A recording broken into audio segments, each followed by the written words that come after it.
What is up, everybody? It is JT Sports. I am back to you guys with another video. 13th ranked Baylor upsets 8th ranked Oklahoma 27-14. We have to talk about this game.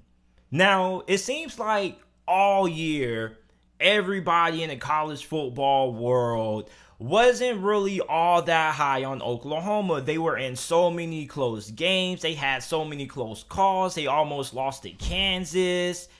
And then, you had the mid-season change at quarterback. Remember when they played Texas and they ended up benching Spencer Rattler? Caleb Williams comes in, and the narrative was that Oklahoma was just this different team. And me personally, I never believed that one bit. I still believe that Oklahoma was a very flawed team. But the reason why I picked Oklahoma to win this game was because Oklahoma this year had that escapability factor. And we see good teams, they're able to find ways to escape throughout that trap door some way, somehow. And we saw that happen a couple of weeks ago when they almost lost to Kansas. And I kind of felt like Oklahoma would be able to find a way to escape Baylor, which is why I picked Oklahoma to win. But Baylor ends up surprising me and they end up winning this game. And I felt like what Baylor did was that every time it felt like Oklahoma was inching their way towards escaping out of that trap door, Baylor found ways to keep that door closed, keep that door shut. You look at what Baylor did in the run game. They had 296 rushing yards as a team in this game.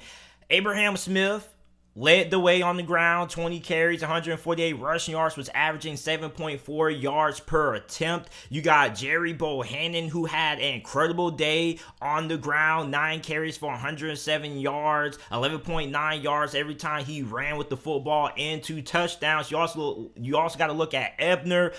And one of the biggest questions heading into this game was going to be how effective would the rushing attack be for Baylor in this game, because Oklahoma's run defense was pretty solid. I believe that Oklahoma had like a top 20 run defense going into this game, and Baylor just ran all over him. Now, you got to give a lot of credit to Jerry Bohannon. Now, I know he didn't have the prettiest day through the air. He was 12 of 21, 117 passing yards and a passing touchdown to go along for interception. But everybody just needs to look at the complete performance. What Jerry Bohannon did today was incredible. Like, I felt like he probably should be the player of the game if it wasn't for Abraham Smith, because Abraham Smith, man, was a monster. Like, every time Baylor needed a big play to move the chains, Abraham Smith was the guy who got it done. There was a time in this game, I believe it was a 3rd and long situation in the second half. I believe it was in the 4th quarter, as a matter of fact.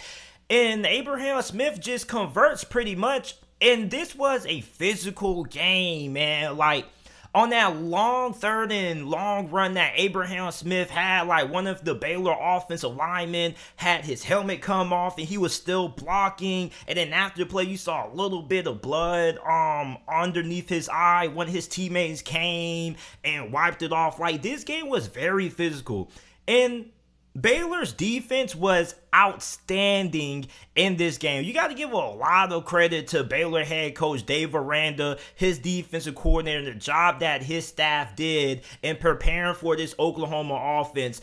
Every vulnerability and flaw that everybody knew Oklahoma had on the offense when it came to the offensive line was exploited in this game. Like, Caleb Williams and Spencer Rattler didn't really have that much time to throw with the football. And on top of that, a big question that I had in this game was Caleb Williams. How was Caleb Williams going to play on the road as a freshman quarterback in a hostile road environment on the road at Baylor?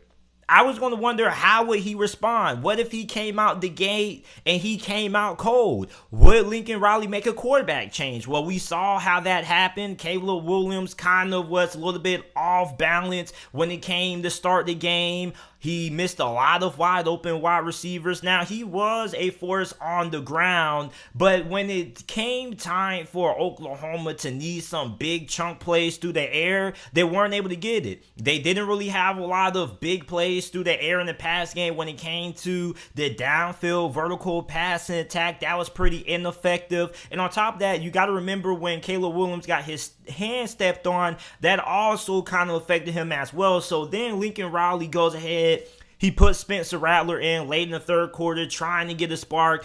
That didn't really go to plan. So I guess he ends up putting Caleb Williams back at the end of the game. A lot of people wondering, why would you put Caleb Williams back in the game? I think that was to, kind of send a message to everybody that, hey, Caleb Williams is still going to be our starting quarterback. But this was a really tough game for the Oklahoma offense. A lot of people, all the questions that everybody had about Oklahoma when it came to how good their offensive line was and how good was their running game going to be this season, well, we got an answer to those. And a lot of people all this year have been talking about how Oklahoma was kind of, a flawed football team that hasn't really had a team yet that's been able to capitalize off their flaws. Well, you ran into a Baylor team that's motivated coming off a upset loss last week to TCU, and they bounced back in a very big way. So what does this mean for Baylor, and what does this mean for Oklahoma moving forward after this loss? Well, you look at Oklahoma, you still have everything ahead of you, at least when it comes to winning the Big 12 Conference. All you really need to do is win now, and you should still be able to make it into the Big 12 championship game. Now, you have a really difficult two-game stretch coming up. You lost to Baylor. Next week, you got to play Iowa State, another good defensive team. Then the last game of the season, you have to face your bitter rival, Oklahoma State. So that's a really tough stretch. And when you look at Iowa State and Oklahoma State, they also have really good defenses. And Oklahoma State has one of the best defenses in all of college football this year. So those are going to be some really tough games for Oklahoma. Now, when it comes to Caleb Williams, is he going to be able to bounce back in the following couple of weeks? I think that he will. He was on the road in a hostile environment. This was really his first true road test. I'm not talking about, I know he's been on the road a couple of times this year, but I'm talking about against a truly highly ranked team. This was really his first true test. So I want to see how's he going to respond. Now you look at Baylor. They have a good shot of getting into the Big 12 championship game, but they're going to need Oklahoma to lose another game, or they're going to need some help if they're going to be able to get in. So overall in this game, my biggest takeaways are Oklahoma was the team that we all thought they were. When Oklahoma made that mid-season quarterback change, there were a lot of people in the national media who were trying to tell everybody that Oklahoma is a different team under Caleb Williams and all this.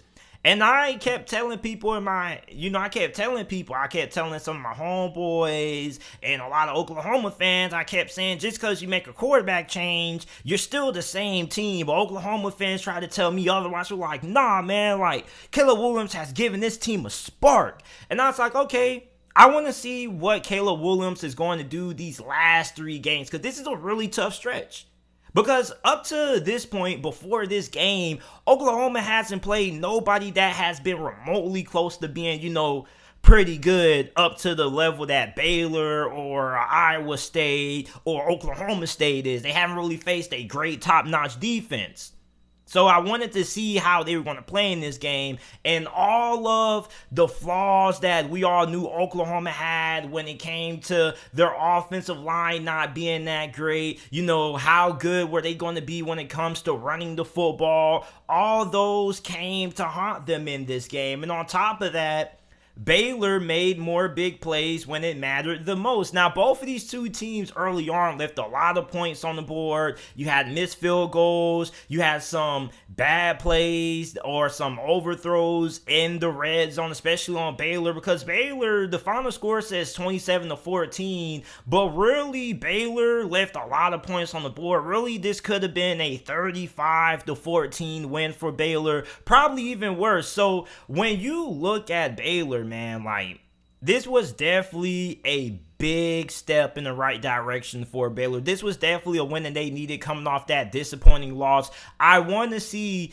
if this loss is going to be able to kickstart Oklahoma. Now, in terms of the college football playoffs, I don't really want to say OU is out of it, but with the committee initially having them ranked all the way at 8th in their first rankings and still having them at 8th and wanting to see how they respond and how they play against a top-ranked opponent in Baylor, I don't really see the committee changing their stance on Oklahoma, even if Oklahoma wins out, because the committee was never really initially high on Oklahoma anyway. So I'm not saying that Oklahoma's playoff chances are done, but their playoff chances are extremely thin. And if they're going to get in, they're going to have to win out, and they're going to have a lot of chaos happen ahead of them if they're going to try to get back into the conversation. Now, for Baylor, you're most likely going to end up being moved into the top 10 most likely. And even though you have 2 losses,